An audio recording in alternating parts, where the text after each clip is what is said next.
ومن آياته أن خلق لكم اعوذ باللہ من الشیطان الرجیم بسم اللہ الرحمن الرحیم نحمدہ ونصلی علی رسولہ الکریم۔ حضرت زکریا کا واقعہ۔ حضرت زکریا علیہ السلام کو کس طرح شہید کیا گیا، بنی اسرائیل نے اپنے نبیوں سے کیسا سلوک کیا۔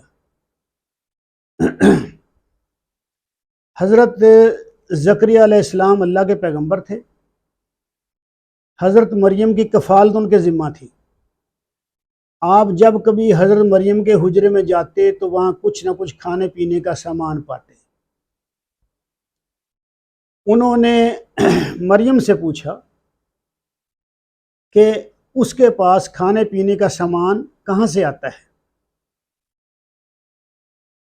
یعنی حضرت مریم کے پاس اللہ کی طرف سے کھانے پینے کا سامان آتا تھا۔ تو جب وہ حضرت زکریا نے دیکھا تو حیران ہوئے اور حضرت مریم سے پوچھا کہ یہ آپ کھانے پینے کا سامان کے پاس کہاں سے آتا ہے آپ کے پاس؟ تو حضرت مریم نے کہا یہ اللہ کے پاس سے آتا ہے۔ یہ دیکھ کر حضرت زکریا نے اپنے رب کو پکارا کہ اے اللہ، مجھے بھی اپنی قدرت سے نیک اولاد عطا کر، تو ہی دعا سننے والا ہے۔ اس وقت تک حضرت زکریا کی کوئی اولاد نہ تھی۔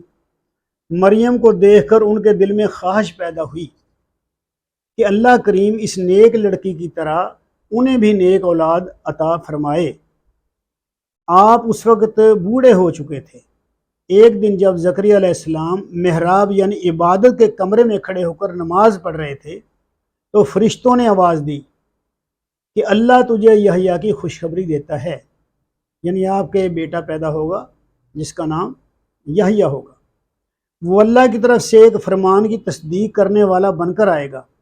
اللہ کے فرمان کی تصدیق کا مطلب حضرت عیسیٰ علیہ السلام کی پیدائش ہے۔ حضرت عیسیٰ کی پیدائش باپ کے بغیر کنواری مریم کے بطن سے پیدا ہونا ہے، اسی لیے اس بات کو قرآن میں کلمۃ من اللہ کہا گیا ہے۔ اللہ نے حضرت یحییٰ علیہ السلام کے بارے میں فرمایا کہ وہ سردار، پارسا، نبی اور صالحین میں سے ہوگا۔ زکریا نے کہا اے میرے مالک، میرے ہاں لڑکا کس طرح ہوگا جب کہ میں بوڑھا ہو چکا ہوں اور میری بیوی بانجھ ہے؟ جواب ملا اسی طرح اللہ جو چاہے کرتا ہے۔ زکریا نے کہا اے میرے رب، میرے لیے کوئی نشانی مقرر کر دے، یعنی مجھے کیسے پتہ چلے گا کہ میری بیوی حاملہ ہو گئی ہے اور بیٹا پیدا ہوگا، تو مجھے نشانی بتا۔ اللہ نے فرمایا تمہارے لیے یہ نشانی ہے کہ تم 3 دن لوگوں سے بات نہیں کر سکو، صرف اشاروں سے بات کرو گے، یعنی اس کا مطلب ہے کہ تمہاری قوت گویائی چلی جائے گی، تم بات نہیں کر سکو گے، صرف اشاروں سے لوگوں کو سمجھاؤ گے، اشاروں سے بات کرو گے، یہ نشانی ہے۔ جب یہ ایسا واقعہ ہو کہ تم بولنے قابل نہ رہو، اشاروں سے بات کرنی پڑے، تو سمجھ لینا کہ آپ کی بیوی حاملہ ہو گئی ہے۔ اپنے رب کو بہت زیادہ یاد کرتے رہنا۔ اللہ پاک نے یہ بھی فرمایا ساتھ ہی کہ ایسا ہوگا، اور پھر تم کیا کرو گے؟ اپنے رب کو بہت زیادہ یاد کرتے رہنا، ذکر کرتے رہنا، اور صبح و شام اس کی تسبیح کرتے رہنا۔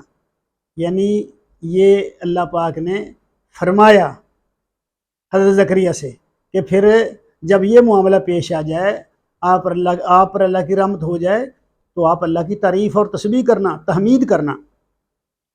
جب حضرت یحییٰ علیہ السلام پیدا ہوئے تو اسی وقت بنی اسرائیل کے حالات بہت خراب تھے۔ یعنی اس وقت بنی اسرائیل کی عجیب حالت تھی، بہت حالات خراب ہو چکے تھے۔ پہلے بھی یہ قوم ایسی ہی تھی اور بعد میں بھی یہ ایسی ہی رہی۔ بنی اسرائیل نے دوسرے کئی نبیوں کو بھی قتل کیا۔ اب ہم یہ ذکر کریں گے کون کون سے نبیوں کو قتل کیا اور کس طرح کیا۔ حضرت الیاس علیہ السلام کا ذکر قرآن مجید میں موجود ہے۔ حضرت الیاس علیہ السلام کو پہاڑوں میں پناہ لینا پڑی۔ یہودی بال کی پوجا کرنے لگے تھے، بال ایک بت تھا، تو یہودیوں میں شرک داخل ہو چکی تھی، توحید ختم ہو رہی تھی۔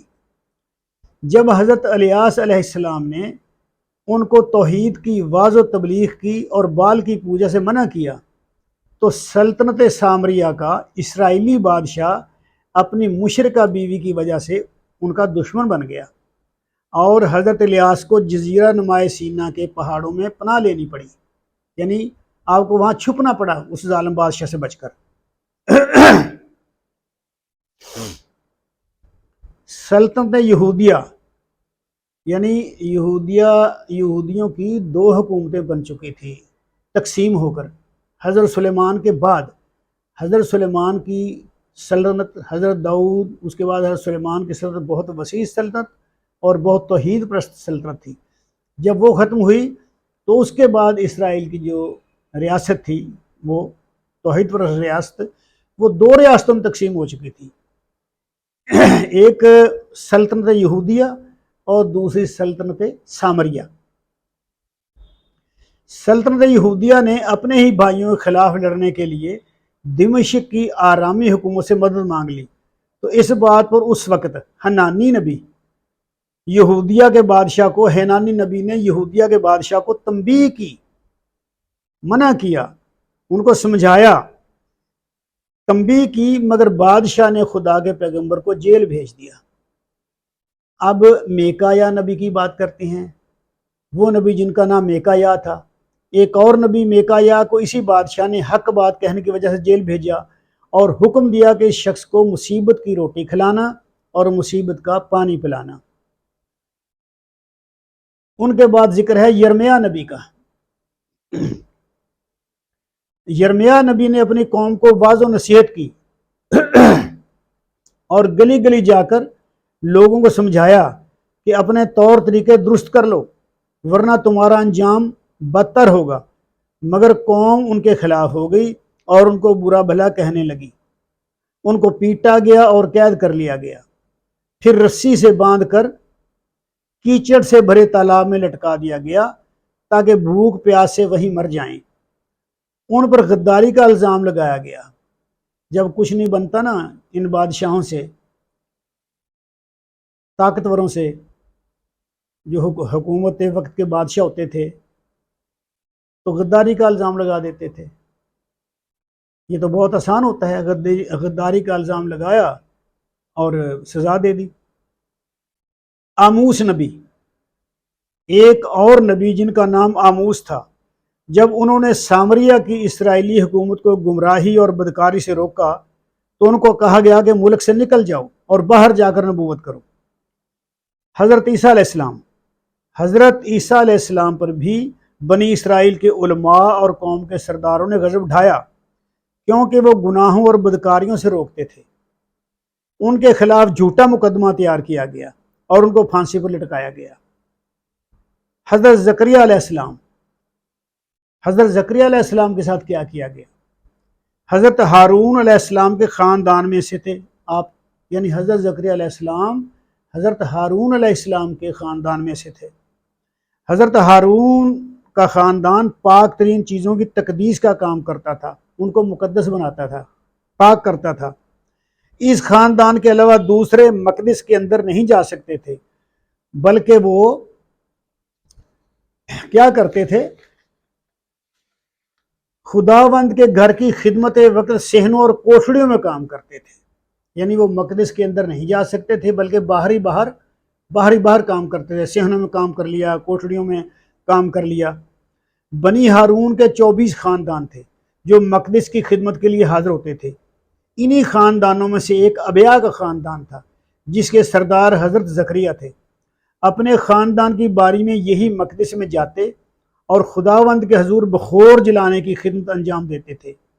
جب یہودیہ کی ریاست میں اعلانیہ بت پرستی اور بدکاری ہونے لگی تو حضرت زکریا نے ان کے خلاف آواز بلند کی، تو بادشاہ کے حکم سے ان کو ہیکل سلیمانی میں مقدس اور قربان گاہ کے درمیان سنگسار کر دیا گیا، یعنی پتھر مار مار کر شہید کر دیا گیا۔